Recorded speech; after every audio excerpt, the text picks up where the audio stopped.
एक गांव में रंगनाथ नामक एक फूलों का व्यापारी रहता था।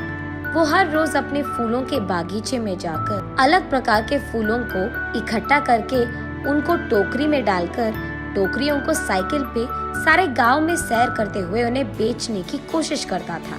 फूल है अम्मा, फूल अलग प्रकार के फूल है, जल्दी ले लो, ताजे ताजे फूल। ऐसे उनको बेचने की कोशिश करता था। लेकिन ऐसे सारा दिन गांव में सैर करने के कारण रंगनाथ के पैर बहुत दुखते थे।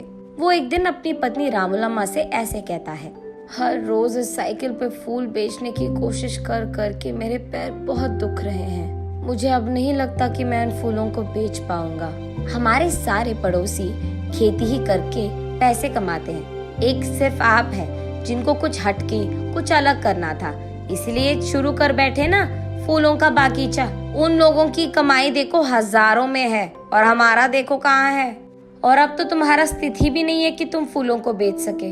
अब भगवान जाने हमारा क्या होगा, ऐसे कहती है। तब रंगनाथ इस सोच में पड़ जाता है कि इस मुश्किल का हल कैसे मिलेगा।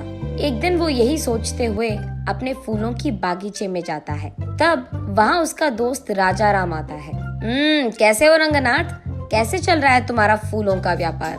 क्या व्यापार क्या चलना, एक फूटी कौड़ी नहीं मिल रही मुझे। क्यों रंगनाथ, ऐसा क्या हो गया? फूल बिक नहीं रहे हैं क्या?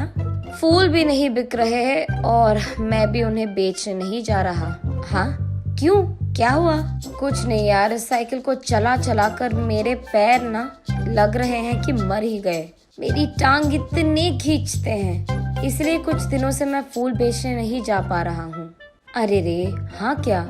तो फिर आप क्या करना चाहते हो? कुछ नहीं, इस सारा खेत मैं किसी और को खेती करने के लिए देना चाहता हूँ। अगर कोई पता है तो बोल देना यार, ऐसे कहता है। लेकिन इस गांव में सभी के पास अपने अपने खेत है ना, तो खेती करने तुम्हारा किराए पे कौन लेगा? हाँ बात तो सही है, अब वो भगवान ही कोई रास्ता दिखाएगा मुझे, ऐसे निराश होकर कहता है रंगनाथ। तभी राजा राम को कुछ योजना सूझती है और वो ऐसे कहता है, हाँ भगवान से याद आया मुझे, मेरे खेत में कुछ दिन पहले एक देवता की मूर्ति मिली थी। उसको मैंने अपने खेत में सड़क के बगल वाले पेड़ के नीचे लगाया है। ओह, तो फिर अब हम क्या करें? क्या कह रहे हो तुम कि उस देवता की पूजा करूं ताकि मेरे मुश्किल सारे दूर हो जाए? नहीं यार रंगनाथ, मैं वो नहीं कह रहा। तुम्हारे व्यापार में अगर मुझे एक हिस्सा मिलेगा तो मैं तुम्हें एक उपाय दूंगा। अरे पहले उपाय तो बता दो यार। देख, अब तुम्हारे और मेरे खेत एक दूसरे के आमने सामने हैं और बीच में एक रोड भी है। अब उस रोड के बगल वाले पेड़ के नीचे ही तो मैंने उस देवता की मूर्ति को छिपाया है। अब कल सुबह मैं सबको ये बताऊंगा कि जब मैं खेती कर रहा था मुझे इस देवता की मूर्ति मिली है और उसे मैंने पेड़ के नीचे लगा दिया है। हाँ तो इसमें मेरा क्या लाभ होगा राजा राम? हाँ हाँ वही आ रहा, सुनो तो सही। अब मैं ये भी कहूँगा कि उस देवता की मूर्ति के पास मुझे कुछ पुरानी कागज पत्र मिले हैं और ये कि उस पे लिखा था कि ये बहुत बड़ी देवता की मूर्ति है और ये भी कि उस देवता को उस समय में सारा गांव सैर करवाते थे और इस जंगल में उगाए फूलों से ही वो अपने आप को संवारती थी। ऐसे मैं प्रकट करूँगा और उसके बाद मैं ये भी कहूँगा कि वो इस देवता के वजह से था कि चारों ओर अपने अपने खेतों में अलग प्रकार के बीज डालने के बावजूद वो देवी यही चाहती थी कि इस खेत में सिर्फ फूल उगाए जाए। फिर सबको मैं यकीन दिलवा दूंगा कि तुम भी देवता की सेवा ही कर रहे हो और उनका काम मान रहे हो। तब सिर्फ तुम्हारे खेत में उगाए हुए फूलों से ही उस देवी की पूजा करना चाहेंगे सभी। तब तुम्हारे बागीचे में सारे फूल बिक जाएंगे और इतना भी नहीं, तुम अपने खेत में ही बैठकर पैसे कमा सकते हो। साइकिल चलाने की तो कोई काम नहीं होगी तुझे, ऐसे कहता है राजा राम। ये तो बहुत अच्छी उपाय है, तुझे भी पैसे मिलेंगे और मुझे भी, इसके वजह से तो हम दोनों को लाभ मिलेगा, ऐसे कहता है रंगनाथ। उनके फैसले के अनुसार ही अगले दिन राजा राम और रंगनाथ दोनों सारे गांव में यही प्रकट करते हैं। तब से गांव वाले सारे राजा राम के खेत में मौजूद देवता की पूजा रंगनाथ के फूलों से ही करते थे। उसके बाद कुछ ही दिनों में बहुत सारा लाभ मिलता है इन दोनों को। उसके कुछ ही दिनों बाद रंगनाथ की पत्नी रामूलम्मा अपनी सहेलियों के साथ जब बात कर रही थी, उसे सुनने में आता है कि उस गांव का जमींदार राजा राम के खेत में बहुत बड़ा मंदिर बनवाना चाहता है, क्योंकि वही देवी भी बाहर निकली थी। उसे ये भी पता चलता है कि इसी कारण वो राजा राम और रंगनाथ दोनों के खेतों को स्वाधीन करना चाहता है। उसके तुरंत बाद रामूलम्मा रंगनाथ और राजा राम को ये सब बताती है। अरे बाप रे, लग रहा है कि कुछ भी नहीं बचेगा अभी। अरे यार, तुम टेंशन मत लो, मैं हूँ ना।